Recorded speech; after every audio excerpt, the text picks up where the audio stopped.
Hi, my name is Chris Little, and I am the host of The Lifestyle Chase. In 2018, I started this show to have meaningful conversations. I've interviewed over 100 different people, both in and out of the fitness industry. This podcast is something I'm incredibly proud of. Welcome to Season 4. Thanks for joining me. All right, so welcome back to The Lifestyle Chase. I have brought my friend Nick Sorrell back for his third appearance on the show. He previously appeared on the show for episode 54 on July 2019, and then he came back. I think it was a combination episode with Austin Current, episode 139, August 2020. And so, like, when we really think about it, like, a lot of time has passed. There's lots to catch up on. But first and foremost, I want you to introduce yourself to my audience as though they're brand new to you and have never met you before. For sure. Well, for some people, the new people, they probably haven't, right? Yeah, man. My name's Nick Sorrell. I'm a friend of Christian's. I work primarily as a strategy consultant, so helping people, find clarity with their work, make their ideas better, but also figure out how to follow through with the ideas. So that's primarily what I do with work, and I'm excited to be here, man. Yeah, well, I mean, like, it's been a long time coming. We banter back and forth quite a bit on social media, and it's kind of fun to maintain that connection. And you're on my list of people that I'm going to visit when I do my tour of the U.S., just going to different gyms Yes. and eating different foods. It'll be a good time. Yeah, dude. Yeah, Louisville is ready for you. You just let me know, and I'll give you the whole rundown. Excellent, excellent. I love to hear that. So if we encapsulate the time that has passed between, let's say, August 2020 and now, what are the big things that stand out to you? Just like as you woke up today with what's on your mind, what's kind of screaming out at you today? So 2 years ago, I guess, yeah. So that was like right as lockdown hit, huh? Yeah. Yeah. So in the past 2 years, it's a lot of the same work in terms of like what I do professionally. The big difference now is a lot of like, so I help people, like I said, like with their creative output, whether it be content marketing, sales promotions, whatever. And while that has often, itched my sort of creative side, I've never spent a lot of time like actually creating my own work. It's always been for other people. So the biggest difference between now and then is just me pursuing my own creative work, actually trying to get out there, share my thoughts, stuff like that. And that has both made me a better practitioner in terms of like helping others because I see things I didn't see before just by going through the process. But it's also been extremely just, I don't know, cathartic for me, enlightening for me, and a process I'm really enjoying. Just kind of being not just someone who helps someone else create, but someone that creates things themselves. So that's the big difference. hmm One thing that I think often, I don't know, in my interpretation goes unmentioned is the amount of work that you have done with other professionals, other brands and stuff like that. So like what is your role in like the creative process? Like where do you come in as the consultant, and what's the outcome of that work that you do with other people? Yeah, no, it's a good question. Yeah, it's always tough to like talk about that stuff because you don't want to like leverage other people's names and stuff like that or like seem like a name dropper. But yeah, like typically when someone comes to me, it's very much they are having trouble. There's a few different layers. They're having trouble figuring out which idea to follow. Entrepreneurship is in fact it's creative. You're literally creating a business that didn't exist, right? It's creative. And one of the downfalls of creativity is that you can do whatever the fuck you want. You know what I'm saying? So a lot of people end up with paralysis by analysis. A lot of people that gravitate towards me like ideas, and people who like ideas tend to collect too many ideas and don't know where to go from there. So a lot of it starts with teaching people which idea to follow, which idea is the idea, kind of helping people understand like you can't follow everyone. So you have a bunch of good ideas, let's find the great one. Um, from there, it's a lot of like trying to make it better, right? So like, hey, I'm doing this. How do I make this better? How do I improve the process? Whether it be strategic, right, in terms of like promotions and stuff like that, or just the way you run your business, new offers, things like that. And then really it's just a lot of like collaborative effort, right? So at every stage of the process, whether someone's creating an onboarding sequence for a client, running a promotion to their email list, trying to figure out what type of content to get out there, I very much get in the weeds with them and help them refine their messaging. And also I'm always trying to refer it back to the person. that's something I think a lot of people don't realize. A lot of people hire someone like me and they think that I just have like this like, straight up like to-do list. Like if you do 1 through 5, your shit's gonna pop. It's not that at all. Like it's very much trying to figure out what is right for the person, right? So trying to augment their strengths, double down on their strengths, but also trying to refine it, right? Trying to open up the blind spots and stuff like that. So people coming to me, like I said at the very beginning, trying to figure out which way to go. People come to me trying to improve the process. And people come to me trying to take the next step, and it's very varied from there. So I don't know if that makes a lot of sense, but that's kind of the workflow. Well, I mean, on the note of like working with other people, and then you mentioned working on your own branding, your own creativity, something that stood out to me as I was kind of deciding, oh, let's get Nick back on the podcast, was just your Mhm. whole thing of building in public. That's Yeah. something that I really liked. So, describe to the viewers or the listeners what building in public is to you.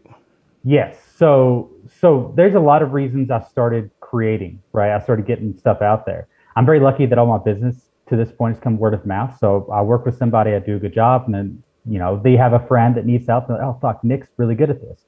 And I'm very extremely lucky in that sense. I haven't had to run ads or, do anything like that. So for me, like being creative, a lot of it was wanting to like itch my inner creator. But another part was like, hey, I want to test all this stuff that I tell other people to do. I often tell people like, hey, because a lot of people when they start creating, it doesn't get the traction they hope, right? And people get discouraged by that, like, oh fuck, I guess I'm not good at this, or it's not working, or I should do something else. And that's when they start to get the shiny object syndrome. And I often tell people like, hey, if you're just consistent, this stuff always pops. No one has done something consistently, put themselves out there for months, if not years, and stuff not grown to some degree. Now, the degree can vary from like a unicorn type business that really explodes, or just a business that you can get by on, you can live on, you can have an actual life with. But the stuff that does eventually pop. So I found myself telling people that all the time, realizing that it's a hard thing to buy into because you do get discouraged when shit doesn't hit the way you hope, like we all do. Like we all know likes don't matter, but when you post something you really enjoy and you worked hard on it, doesn't get a big reaction, it hurts your feelings. So I wanted to see if that whole consistency theory, if it actually worked out. So I started creating a few months back, just trying to test it because one or two things have happened, right? I would either prove it and I could then reference it with my work and kind of go through the process and learn it. Or, right, I realized like, oh shit, actually some stuff just doesn't hit and you like consistency doesn't work and I need to stop saying that, right? So I started doing it and stuff did start to hit. And every step of the way, I'm very much trying to learn each step. So like, hey, how do you get attention? How do you get shares? Once you get attention, right? How do you capture those eyeballs, and funnel them to wherever you want, whether it be an email list or, you know, signing up for a service or like whatever. And throughout this process, because I am learning, right, actively, I figured I would share it because I've always enjoyed, and I think we are very similar in this sense. I've always loved people that built in public and not just like created things and shared them, but like shared them and explained like, hey, this is why I'm doing this. This is what I'm trying to figure out. This is what I found. And the people I tend to be the biggest fans of, pretty much all of them have done that. And what's so cool is whenever you do find someone like on the way up with that, like you see them actively building the public before their shit pops, because you get to, it feels like you're part of the journey almost, right? It's very personable. Like you learn a lot from it. And I figured if I admire people that do that. I figured why not, reflect that type of behavior myself and do it myself. And it's crazy because when I first did it, like the day after, I felt like very self conscious about it for some reason. And that was like eye opening too. But it's been cool because a lot of people have, as you said, a lot of people have really liked it. And that's very confirming that like people do like to see people, like learning, not being perfect, not everything being polished, like really getting the chance to see, how the dough is made or whatever. So that's, a little long winded, but that's kind of the thought process behind, why I've been building in public, my thinking behind it. And it's still going on. You know what I'm saying? Like every step of the way, I'm trying to really figure something out before I add something in. And when I figure stuff out, I like to share it.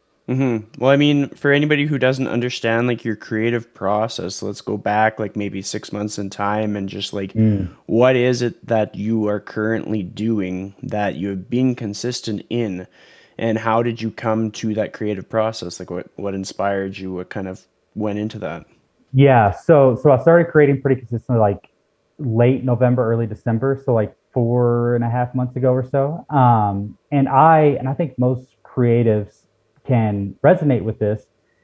We tend to kind of build stuff out too big in our head. So we get too fancy with like our ideas. Like you have this idea about like a fucking macro article, but in your head it's running like a Christian Bay movie or Christian, is it Christian Bay, the Transformers guy? That's Whatever. like It's running Michael like Bay or something like Michael that. Bay. Yeah. Yeah. Michael Bay. Yeah, it's running like a Transformers film in your head, and it's just an article. Yeah. So we build things out too much, and that's why I think a lot of people never end up being consistent. Is they present themselves with too many friction points, right? So it's like, yeah, I want to write this article, but I need to shoot like a promo video. I need to tease it. I need to like, like find the right clips and get the right graphics, and like it just gets way too big, right? So with me, and I've seen people go through this, I'm like, okay, I'm going to learn from other people's mistakes, and I'm going to try to find something that removes all the friction points, at least as many as possible, and find something that I'll actually do consistently. Because none of it matters if I don't do it, right? Like you can have the best idea in the world, but if it's not followed through on, it doesn't. It's not really, it's not worth much.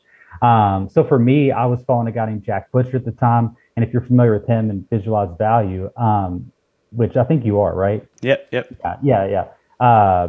A lot of his stuff you can see like the inspiration between the two. But with him, he had mentioned a lot of times. There's a quote from Tim Ferriss that he had shared with me that's like, make one decision to eliminate 1,000 decisions. And creatively, what that meant to him and what resonated with me is a lot of people, because they build out all these ideas, they get so caught in like the fluff. So they start like overthinking stuff that no one will notice except for them, like the fonts they use, And if you start looking at too many fonts, they all start to look the same, right? So they start overthinking the fonts and the colors and should this be like a graphic? Should this be like me walking down a street talking to the camera? Like they start to, there's too many options, right? So with him, you make one decision, you eliminate 1,000. And for him, it was like, hey, pick a single color palette, don't change it up. Pick a single, one or two fonts or whatever, and don't switch it up. Pick a style of creativity, don't switch it up. Just do that. Just focus on that. That removes so much noise.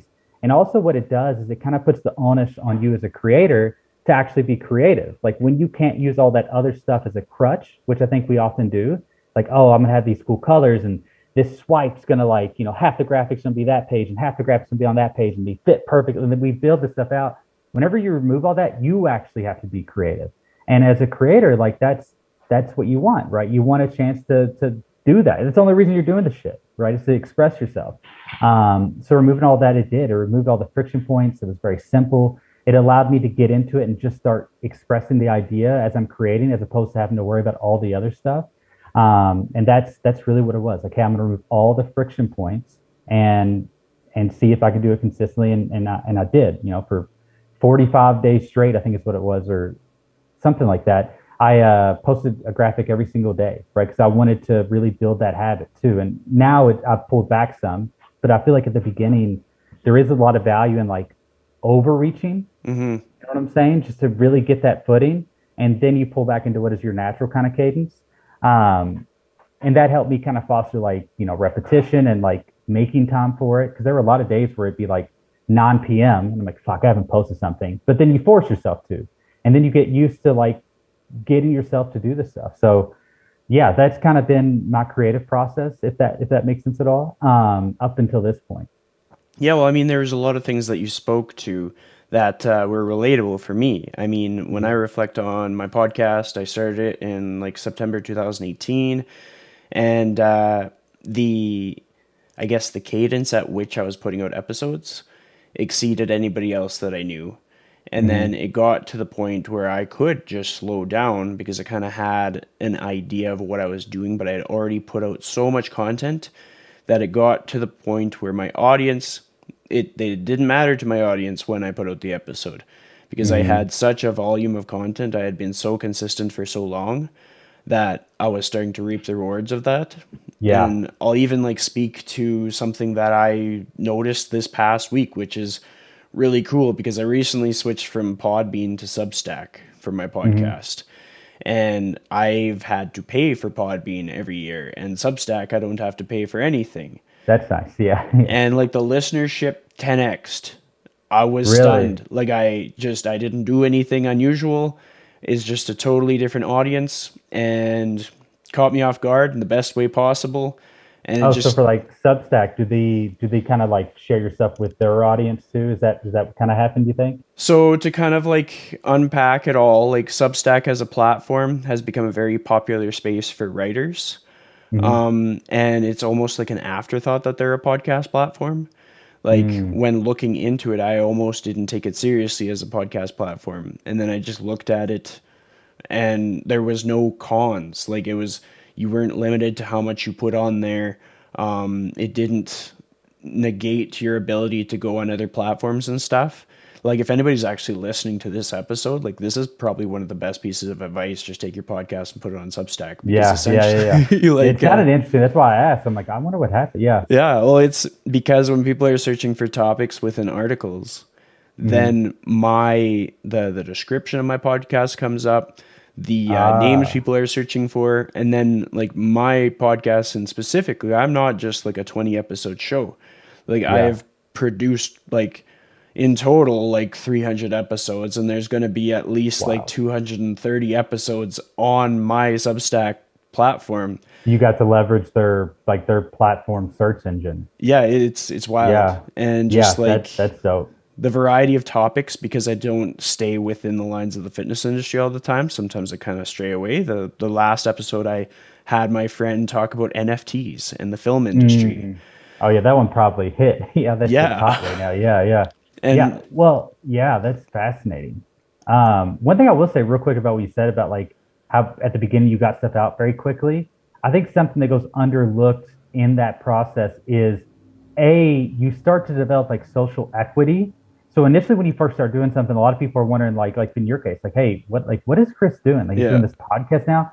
But you get the reps in and you become prolific in terms of just doing it consistently and often. And people they go from wondering what you're doing to knowing what you're doing. You start to get social equity there. But also, and this is as much a question as it is a thought, I would assume that period of like getting stuff out quickly probably like dramatically accelerated like your growth, your quality, your ability to get stuff out, not just better, but quicker, more efficiently. I would assume that probably happened too, right? Yeah, well, absolutely. I mean, I can kind of unpack that for anybody that's paying attention here. Like in the first couple of years, I had to deal with like different equipment malfunctions. Like I started off Hmm. with a microphone that I had from like 5 years ago. I mean, at Right. that time, 5 years ago. And I just made use of it. My laptop bugged out a few times. There's been plenty of times that the because of technology, like the audio just dropped. I mean, we've experienced the audio drop, but that Yeah. was because Yeah. of like a technical error. There's been probably 4 episodes that I've had to completely redo where I got like Hmm. the guest to come back and we re-recorded the whole thing. There's been episodes where there's been like a ticking noise in the background, episodes where just through communication I didn't get like the video feed when I started doing like video podcasts, and so I had to Hmm. kind of pivot and create different alternatives for a WNBA player that I had on the show. I actually Oh, created a that's hype dope. video for her Yeah. because we That's didn't have that. a video feed, but I wanted to like amplify her. Yeah. And so that was just kind of what I came up with. And so through that process, I gained a very quickly monetizable skill in being very efficient and thorough in podcast editing because like Yeah. nobody had that same amount of practice like, unless you're professionally trained. Bro, yeah. So that yes. So there's like a few things here. Is like whenever you first start, like I said, you get discouraged if people don't immediately like your stuff. One thing to keep in mind is also, it's them wondering, them not knowing. So that thing is going on. But also like when you start, like you're not that good yet. And I think that kind of breaks people's brains sometimes. Like you put it out there and you try so hard and it's the best you could do. When you first start, of course you're not good, right? It's a brand new thing, right? Like most people, the first time they do anything kind of suck, right? And even if you're good for a beginner, you're still a beginner, right? But then you get the reps in, and you also just get better. So like that stuff compounds so quickly, and I think you saw that is like your 30th podcast wasn't just like incrementally better; it was like exponentially better, right? And the stuff just like it gets higher quality. So people like, and that feeds into the whole consistency thing. Eventually, stuff pops because you get traction. Eventually, stuff pops because you put into practice and you got better at it, right? Like the quality was just higher. So I think that's a big thing. But also, and this is something I think goes overlooked too, is whenever you start creating in any type of way, like whether it be graphics, blog articles, videos, podcasts, right? There, even if the stuff doesn't work, it will, right? If you stick with it. But even if it doesn't work, you are getting something out of it. You are developing, as you just said, this very valuable skill of being able to produce a podcast or create a visual or write or whatever. So, like in the worst case scenario, I'm wrong. The consistency theory doesn't work, but now you have a skill set that does work, right? That is valuable, even if it's not your own stuff, helping other people. So like there's like it's so crazy because like it's like we don't want to go down that path for all like the obvious immediately uncomfortable reasons, but there's like and like a laundry list of benefits, right? You're going to get better, eventually stuff will pop, you're going to develop a skill, like all this stuff. And I think that's what leads to that inflection point is like all this stuff starts to compound so fast that it just bubbles up and eventually the bubble bursts, right? So I just thought that was very interesting because as you were talking, I'm like, I kind of, that's like one of the things that I had noticed initially that I kind of forgot about, but it's so like if creating, there's a selfish benefit, like even if it doesn't work out, like it's so there, I don't know, like there's no losing. It's like a win every which way if you just like keep going, you know? Yeah, I mean, one thing that I've taken note of recently, and I kind of use my nieces as an example. I still remember like the days that they were born as like being, it feels like yesterday. It feels like a very recent phenomena, but like it was 9 and 13 years ago. Like time flies very quickly, and so the Yeah. same goes in relation to things that we're trying to do consistently. In the sense that like the first little bit you start off and like the first like couple of years it kind of seems like time is going slow and it seems like you have Hmm. forever, but then when you build in those habits, like for like a family member or something, you have this habit that like okay, like holidays and birthdays and stuff, we see these people, and then as the year goes by, we kind of go through the flow of everything else, but we know what to expect and we know how to do things and we know how to approach situations. And then just like our references of time change because we became used to those like routines. And that's kind of what I found with the podcast. Like now I reflect, I'm like, okay, that started, oh man, like that's a lot of years ago. Like I still feel like it was just yesterday that I started the Yeah. podcast. Yes, that's what. Whenever we had first spoken, you were like, "Yeah, your first episode was like," because it doesn't seem that long ago. It was like July 2019 or something. You had said that's insane to me because it Yeah. doesn't feel that far away at all. And I think time. I think you said it perfect. Like time is so bizarre because like it goes slower than we wish, like in the moment, but faster than we realize. And a really good example is kind of what you said. Like, hey, if someone told you, like, hey, if you do this consistently, it'll pay off in 2 years. People are like, oh, that's so long. Yeah. But if you ask them, like, hey, like COVID, think back when it hit. Does that feel recent? If you're like, yeah, it feels like yesterday, and that was 2 years ago now or whatever it was. So like the time once it's passed, it's so fast. It's just we build it up so much in our head. And the thing too is like I said, like we delusionally wish it to go faster, but it does go faster than we realize. But also, like it's gonna pass regardless, right? So 2 years is gonna pass, and like as you mentioned, it happens so quick. So either you're going to, so yeah, like the time is going to pass regardless, right? So you're gonna look up 2 years from now and have the thing you wanted, or you're gonna look up and be like, fuck, if I'd started 2 years ago, I'd already be there. But then in the moment again, you're probably gonna fall into the same cycle of like, 2 years is too long, and you're gonna kick the can down the road again. And then real shit, eventually, the thing's just never gonna happen. You're never going to do it, right? So like, yeah, like like time is gonna pass, right? And it happens fast. So like, just plant the seed today, and like it's going to. That's the thing is like, if you plant this, like if you go outside and you plant a seed for a tree, it eventually grows. You know what I'm saying? Like that's how it works. Like it eventually turns into something huge. If you don't plant the seed, nothing grows.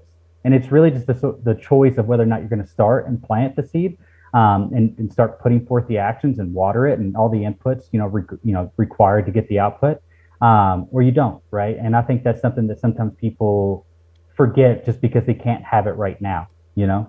I mean, one of the most helpful things a person can do is literally plant like a tree or something like that. Because Yeah, like yeah. when I was like 14 or maybe 12, like my dad helped me plant like a few spruce trees, and like they're still growing today and they're like 20 feet tall.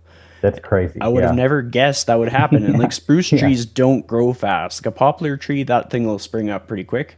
But like a spruce tree takes years. But then I Hmm. reflect, I'm like, okay, well, like, I mean, a decade and a half has probably passed since I planted that tree, maybe even 2 decades. And like, time does pass by quickly. But Yeah. one thing that I wanted to kind of dig into because it's something that pops up for me, like for myself, when I'm drawing inspiration from things, I try to look outside of like the arena in which I dwell professionally. So, like being primarily in the fitness industry, I try to learn from people like maybe in a restaurant industry or maybe doctors or nurses or teachers and just people who are interacting and learning lessons in different scopes. What about Hmm. yourself? Like what influences your creative sparks when you're creating content and when you're thinking differently? Yeah, yeah, no, I think that's a huge thing. I think sometimes we like you start to because we're all so connected now with social media, like whatever industry you're in, like if someone is listening, they're in the restaurant industry, I would assume their social media is probably like their feed is probably heavily other restaurant workers, right? And what happens is all the opinions start to kind of become an echo chamber, and to some degree, that can be good, right? If everybody's talking about something that may mean it's important. The problem with that though is it becomes kind of hard to have a creative idea, and creativity a lot of times isn't just like pulling something out of nowhere. It's having like one side of the coin, like the idea, and seeing like another kind of take on another concept and kind of like marrying the two. That's really where creativity kind of like blooms. So yeah, so for me, and I think it's good that you do this, and I think most people like will tell you that that's kind of the trick is like stealing concepts from like adjacent fields or totally unrelated fields maybe.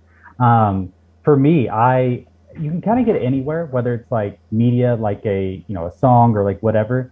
But for me, I very much enjoy listening to like podcasts and read articles about like tech startups, so people starting apps and stuff like and starting like tech businesses, just because it is relatable enough to what a lot of people I'm working with are doing and what I'm trying to do. But I really do think that like especially like the tech field, for me anyway, and the startup kind of phase of it in general, is that's where like all the growth happens. Like the best business minds in the world are the businesses right before they pop. Like every day businesses are popping up, right? They're exploding.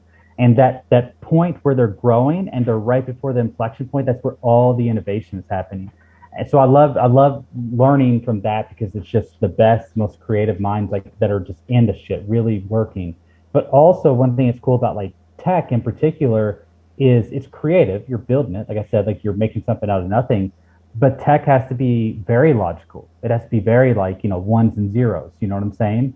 Inputs and outputs. So they have this like cool approach of like forcing things to be grounded in simplicity, but being very like complex and creative off the back of that. And I think that the marrying of the two is really where I get a ton of ideas. And sometimes like when something's like too adjacent or something I'm not that interested in, sometimes I'll like balk at listening to it. Like for example, the other day I was listening to a podcast and it was a dude talking about performance marketing. I had no idea actually, which sounds silly, what performance marketing was. It's like ads and stuff like that, like paid marketing.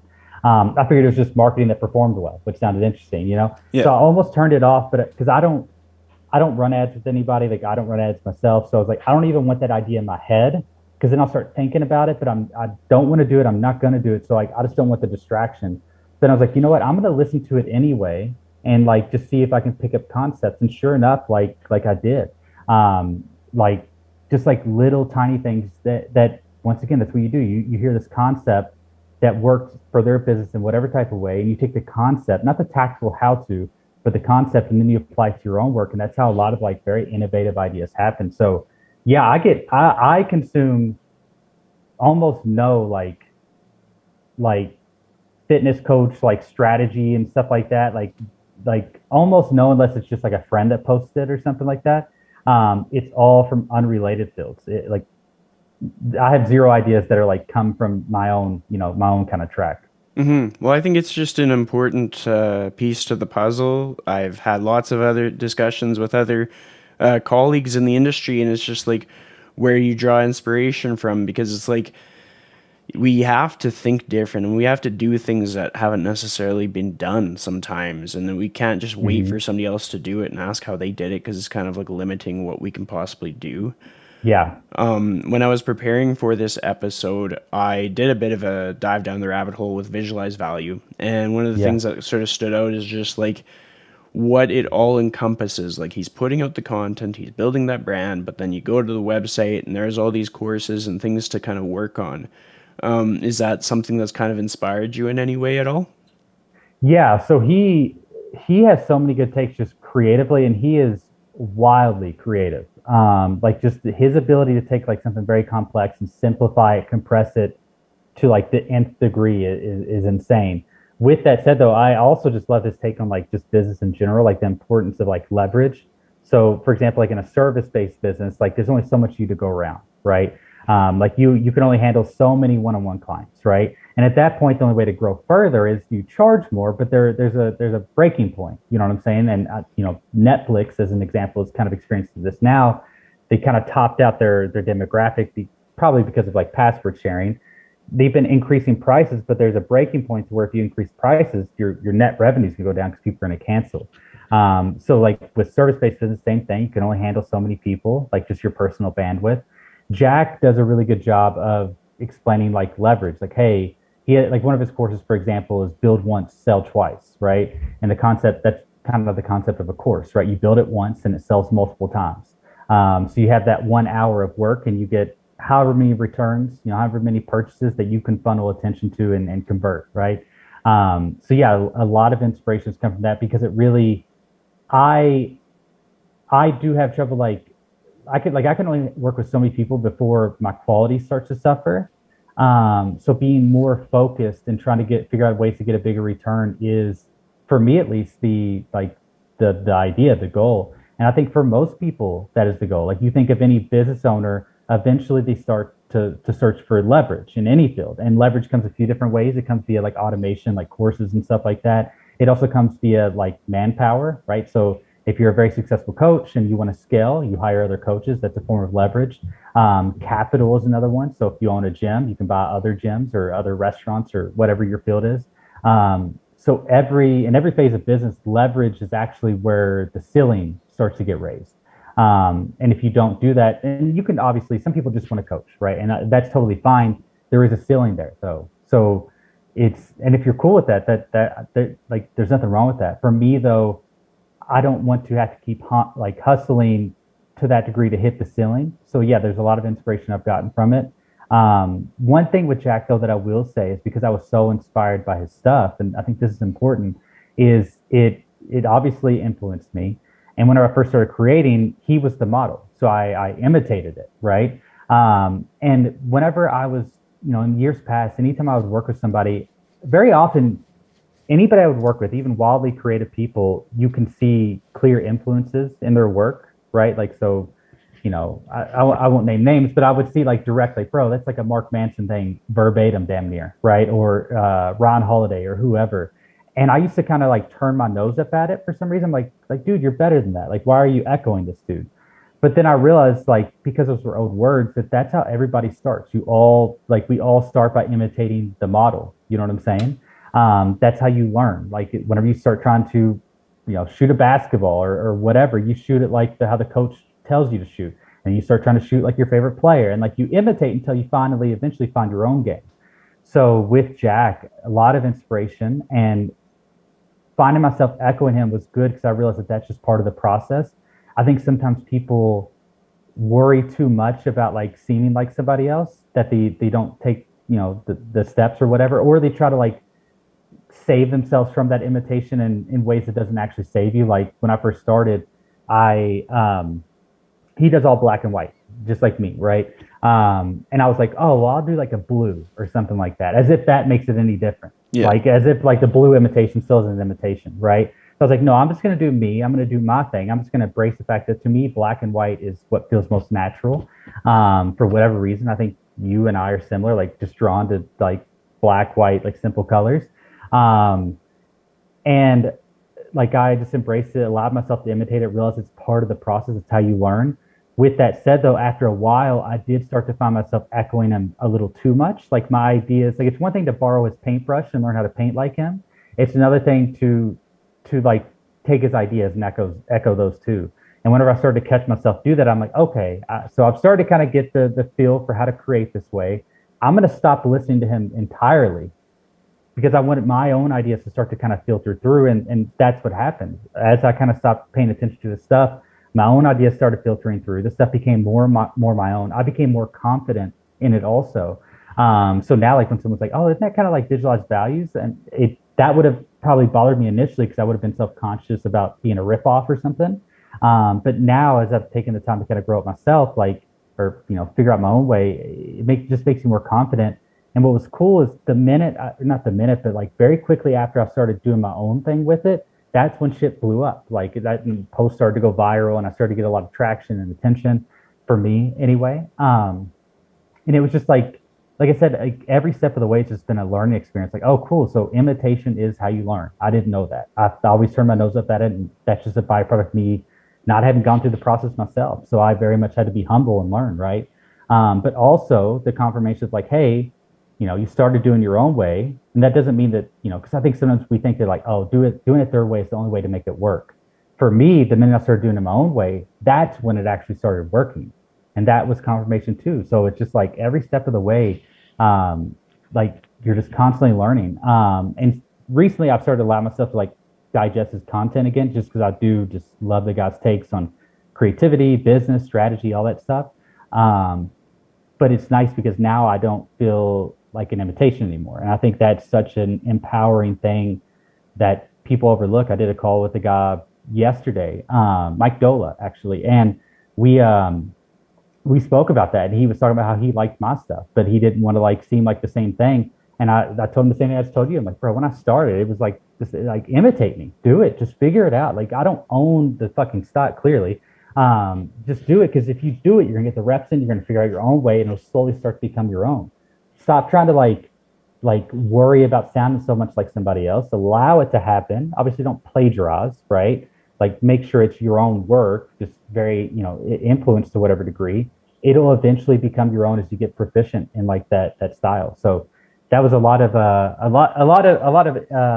comments to one question, but yeah, that's kind of like been my journey with being inspired by Jack. Which for anybody listening, Visualize Value is an amazing ad to follow and stuff like that. He's a brilliant guy. Well, I mean, just like in listening to your response there's a lot of things that I want to add context to. Like some people, they'll hear something and they'll be kind of like resistant to it just because of their own experiences. They'll be like, well, no, Yeah. I need to be completely original. But one way to quickly contextualize it is like, what do we think like an internship is, or what do we think a mentorship is literally taking being under somebody else's wing and taking their guidance and their different like biases or experiences and mirroring it in some way. Like we're learning how to program a client and we're learning how to build our business model. And oftentimes in how we communicate out into the greater industry, people will be able to tell based on words or language or tone or style who that person's mentors are. And Yes. as Yeah. time goes on, that person finds their own footing. Like we can reflect on probably different trainers who came through uh, Cressy's gym or Mike Boyle's gym or any like prominent gym with like a single like mentor, and we Yeah. can see how like you could totally tell what gym that person came from. But then as they find their own footing and build their own brand, then they start to differentiate themselves and then they are like a standalone figure in the industry. Yes, dude. Like I'd never thought about it that way, but really, like whenever you're allowing yourself to imitate to whatever degree, that I've never thought about. So kudos. That was a good point. Like it's literally just a mentorship. Like you're Yeah. learning how to do it under somebody's wing. I consulted with Brian Cron for like 2, 3, I don't know, maybe 4 years, 3 or 4 years. And he like I would see his programming, and Brian's such a smart like programmer, and he would literally like use strategies often and would mention it like because his two of his bigger influences, he probably has a bunch at this point, were Charles Poliquin, right, and then John Meadows, right. So both recently passed, but and he would like, hey, like this is a literal like circuit that I got from Poliquin or Meadows or whatever. And he would just own it, right? Like because it's like a tool he started to learn, and that like you said, it really is like you learn from them, then you start to kind of put your own spin on it, and the initial influence goes from being an imitation to like a tool in the toolbox kind of deal. But the mentorship thing is it's dope because that's literally what it is, and I never thought about that. Yeah, well, I mean, like I always promote having a mentor on this show, but the thing that I might like overlook or just not highlight enough is having a mentor outside of the industry too. Mm-hmm. Like the other day, I kind of collaborated with a local business owner. He's doing some stuff to give back to the city. So they are financing some properties that people will be able to live in for up to a year, and we're looking at getting some clothes to people and just being able to have a meeting of the minds with people who are at like dramatically different stages of our life. Mm-hmm. Like these guys retired in like their mid 30s, mid 20s because of like smart moves that they made with Yeah, business. good for them. Yeah. Yeah, and it's just like there is an opportunity to learn from people if you have the right attitude and if you have the initiative to do things beyond just your own. Like for me, I was doing things beyond my own best interest by like volunteering or donating or whatever in collaboration with these guys' vision. And like from a Mm-hmm. business standpoint, like obviously it's advantageous for them to be the people like kicking this off because from a business standpoint, like there it's a charitable donation, all these other things. But for me, from a personal development standpoint, like you're the product of the people that you surround yourself by. And if I'm only surrounding myself by the people in my industry, then I'm limited to what the industry has done so far.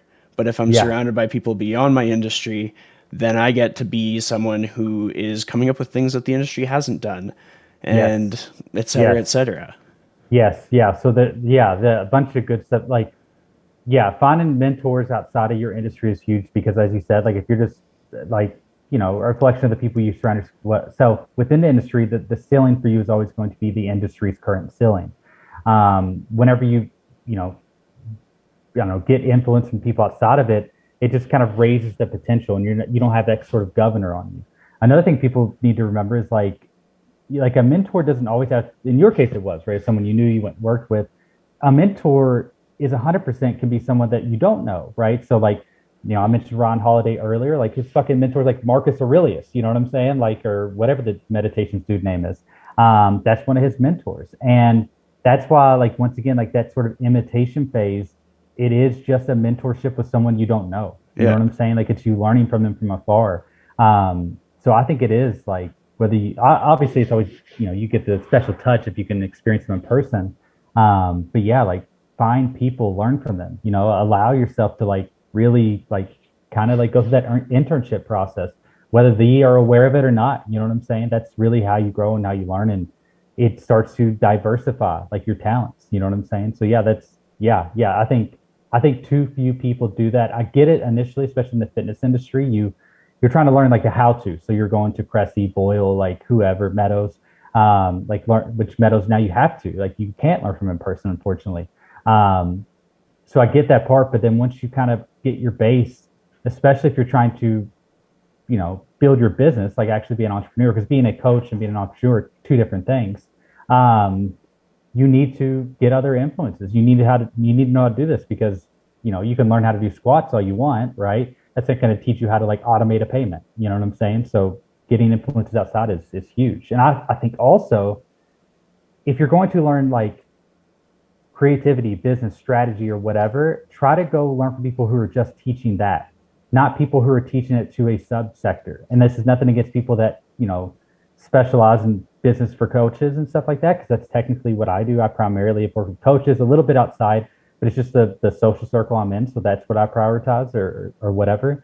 Um, but learning business ideas, strategy, and I say business. I almost hate the term because it's such an umbrella term. Business means nothing. It's a bunch of other things. Like it's a bunch of things under the umbrella.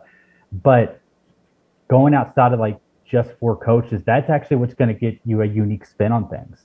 With that said, though, there are some very brilliant people. Andy Morgan, he runs Ripped Body. He has such a savvy, clever like approach to everything. So there are good people, but the more you can kind of branch outside, it's huge. Mm-hmm. To kind of keep us on track with our episode, I could foresee us doing like a part two of this somewhere down the road. But Yeah, of course, yeah. one thing that kind of has stood out to me as of late with just my observations in the world and stuff is just like communication, like being in high communication with people and just being able to deliver and receive feedback. Just in the sense that if we leave feedback on the table, we're losing out on an opportunity to get better. Even if that feedback doesn't feel good to take, we should take it. Like it's in our best interests to hear what people say to us, even if it's a complete disagreement. Hmm. If you were to give someone advice on how to be in high communication around feedback, because you're a very strong communicator, Thank you. what Yeah. would that advice be? So two parts. Feedback comes like every which way. So sometimes it's people telling you a specific thing, whether it's solicited or not. Like you run a end of session survey for a member that or a client that's moving on, or it's comes unsolicited. Like someone's like, oh, like this podcast sucks. Like you should have titled it this or like whatever. Like since, sometimes it's vocal stuff. Other times it's not vocal. It's stuff you actually have to pay attention to. You have to listen to. One of my favorite kind of concepts is like you make noise and listen for a signal. So you do stuff, and then the signal being like there's feedback hitting you. Like when you create, maybe it gets silence, right? Maybe it gets, in which case, like, oh, like you ask yourself, what could I like? Why did this thing struggle? Or maybe you put something out there and it does get a lot of good feedback. Maybe not a ton of likes, but there are a few people that comment that really, really resonate, right? And like, oh, cool. So this is like a resonant topic. So that's one thing. It's like listening to every form of feedback, not just the vocal con, right? Sometimes that's uncomfortable if it's stuff that you don't like asking yourself like, why didn't this hit and stuff like that. But that's really how you learn and grow. Now, in terms of asking for feedback, I think there's like a few like bottlenecks there where people tend to ask for feedback because like in such a way that is, how do I say this? Like just because they think they're supposed to. Like, hey, did you enjoy this session with me or whatever? But like you're not going to get great feedback that way. Whenever you're asking for feedback, you almost want to not ask everything. You want to ask like the one thing you actually want to know. And a lot of times you almost have to ask it like two different ways. And it's the second one that actually gets like what you're trying to hear, right? Like whether it be like, people tell you, hey, they don't want to re-up, right? And it's like, hey, like what could we have done better, blah blah. And they say this, and then you ask, a second question like, I don't know, like in the future, like what would bring you back or something like that. And then they give you the real answer, right? So people, you need to make sure any kind of feedback you're soliciting is actually what you want to know. And also stuff not just to make you feel good. Like, hey, like, would you give us a thumbs up? Like, what was your favorite part about this? Like, and Yeah. stuff like that. Like, you need to actually ask what you want to know that you're going to get the most helpful, like, piece of feedback from. So really ask yourself, like, hey, what area do I really need to grow? What area am I trying to figure out? How can I figure out how to ask that one or two different ways and make sure you do it that way? I think that is really, really the key. And then also, feedback needs to come from not just like people like fail to realize how many different people they can ask feedback from, right? So maybe it's someone that didn't sign up for a session, that their feedback is very, very useful. Like they didn't sign up. Sometimes people just solicit just like their current clients and stuff like that, or people that run a coaching business, especially if the coaches are contractors, they'll solicit like the members, the clients, but they won't talk to the coaches. But especially in the contracting business, like coaches are users too. You need to talk to them, right? So it's just making sure, like, hey, am I talking to everybody I can and should be? Am I asking the questions I actually want to know, need to know? And then also like, am I asking shit I don't need to know? In which case, don't fucking ask it. Like you're wasting everybody's time, and it's just going to drown out the stuff you do want to know. Hmm. So that's kind of it's a little roundabout, but the feedback is so To be honest, feedback is just fucking poorly approached, to be honest, by most people. And then also a really important part is like making sure you actually want it. Everybody says they want feedback. Everybody will tell you like, oh, feedback's so important. It's how you grow. It's how you learn, blah, blah, blah. But then whenever you get feedback, like that person gets feedback that they don't necessarily want, all of a sudden it's like, oh, well, they don't know what they're talking about, or they didn't try, like with a member or a client, right? So like you have a member, a client, they don't follow through on the program, so they have a negative experience. And you're like, oh, well, they weren't committed. And you start to kind of justify, well, their opinion doesn't matter. And while that might be valid, and sometimes it absolutely is, it's still like, okay, well, why didn't they follow through? Why did they like not, what caused this negative experience? It's partially them, but is there something I can figure out? Not just, being like, oh, well, their opinion doesn't matter, they suck. That's not helpful. And that's a really arrogant, entitled way of approaching it. Unfortunately, it's so subconscious and so natural because it's like a defense mechanism that we all tend to do it. So taking the time to ask yourself, like, hey, am I actually seeking feedback, or am I just doing this just because I think I'm supposed to? And that's a really important question that, to be honest, most people are not actually asking for feedback.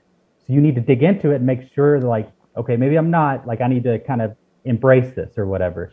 So that's just, kind of a scatterboard of thoughts about feedback. But yeah, it's poorly approached but it's critical. Yeah, well, I mean, one thing that you got me thinking about all kinds of stuff, so I'm going to kind of pinpoint some of it. And some of the stuff that I thought about is sometimes we have an opportunity to almost reduce the need for conversations around feedback afterwards by sort of like giving them the floor in the beginning stages. So recently I had an in-person training session. Before we got started, I was, hey, before we get going, I obviously have a plan in mind for our workout today. But off the top of your head, are there any exercises that you really wanted to focus on today? And my client didn't really have an answer for that. She was totally open to just going with what I had planned. And Mm-hmm. she's kind of bought into the process that we're basically working on giving her autonomy and allowing her to go on more hikes and reduce injury and have a better understanding of like how she's doing the workouts that she's already doing. But by taking that moment to kind of give them the floor, it was a big opportunity that reduced the need to be like, how was that for you? Because like, we set the tone for the session.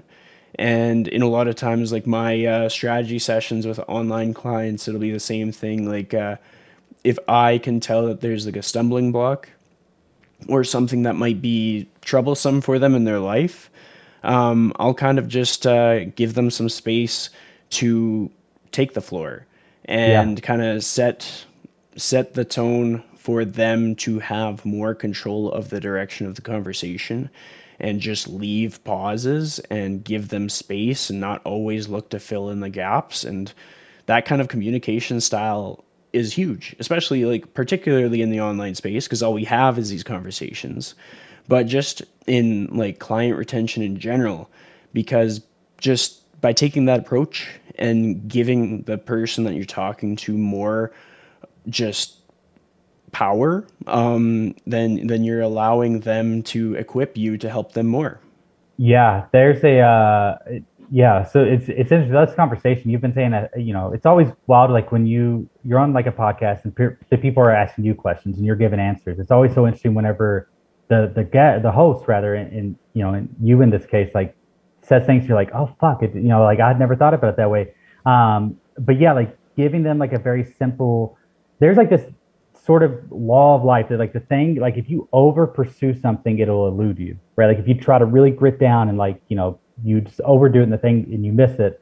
And what I mean by that is like in your case, like just kind of giving them the floor, like giving them a very basic question, allow them to kind of express themselves however they like, is the expressive qualities will make themselves apparent. They'll find a way to kind of, whittle out. Versus like when you're too targeted with the question, while there's space for that, a lot of the time you almost throttle the ability, like the openness, the room for them to say whatever they have to say. I was listening to a podcast recently with a guy named Daniel Gross, and he runs a growth accelerator for like new businesses, like startups during the acquisition to the funding phase, or not the acquisition, the funding phase. And he was talking about hiring people and how, and this is what this reminded me of. He was talking about like whenever you go to hire, like with interview questions, he tries to ask like very basic, simple questions. What a lot of people do when they're hiring people is they try to like provoke a very clever response or something like that. So it's, there's he used an example of like, I forget the dude's name who had this question, but it was like what's the opinion you hold strongest that most people would disagree with, and it's trying to get people to be clever, right? Daniel said that like a better take would be to just ask a very simple, open-ended question, and the clever people will make themselves apparent, as opposed to going to search for it and you get all these like kind of performative answers and like once again what people they say what they think they're supposed to say. That's why the feedback surveys sometimes are difficult. People to say what they think they're supposed to say on a feedback survey. If they like you, they fluff you up. If they hate you, they tear you down.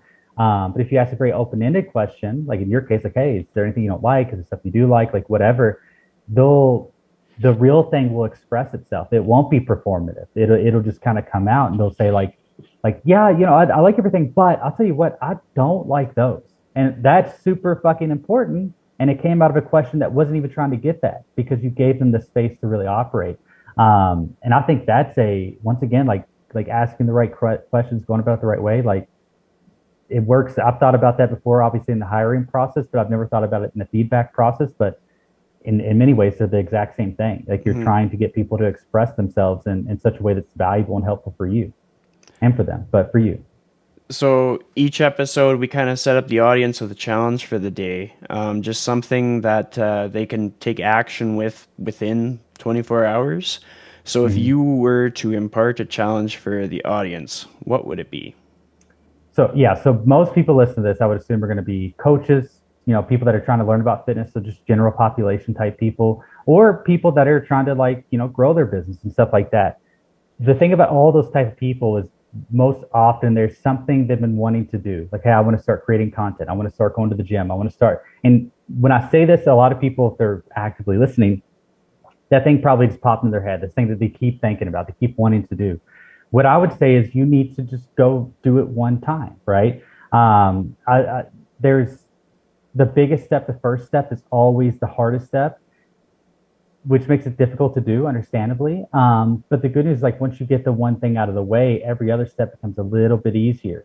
So I would encourage people, like, whatever that thing is that you're thinking about, whether it's starting to create content, whether it's doing your, finally finishing up your coaching, onboarding sequence, like whatever it is, like whatever that thing is, it's been sitting on your shoulder, go do it, right? Because you're going to get better at it, it's going to get easier, but also you won't have the weight of that thing on your shoulders anymore. You'll go from being someone that wants to do something to someone that is doing something, and that's a really empowering kind of threshold to cross. So that would be my challenge. Go do the thing you keep wanting to do.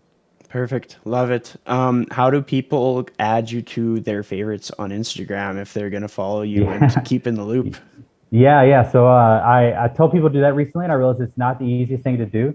So if you go follow me on Instagram at Nick Sorrell, so SORRELL, you would hit follow. And then with that same follow button, there should be a drop down, and it's how you would unfollow me and stuff like that. It's also you add me to your close friends, but there's a tab now where it's add me to your favorites. So if you go to my page, you like my stuff, right? And you want to make sure you do see it, add me to your favorites. That way I do pop up in your feed and you do get to see it, and it'll make me feel good that I asked for it, right? And you followed up. So that's how you follow. That's how you add me to your favorites. Absolutely. That's one of the biggest takeaways that a person can do, because from there they can check out your website, they can hop on your email list, and I highly recommend it. But with that out of the way, back on the show and having this awesome conversation with me.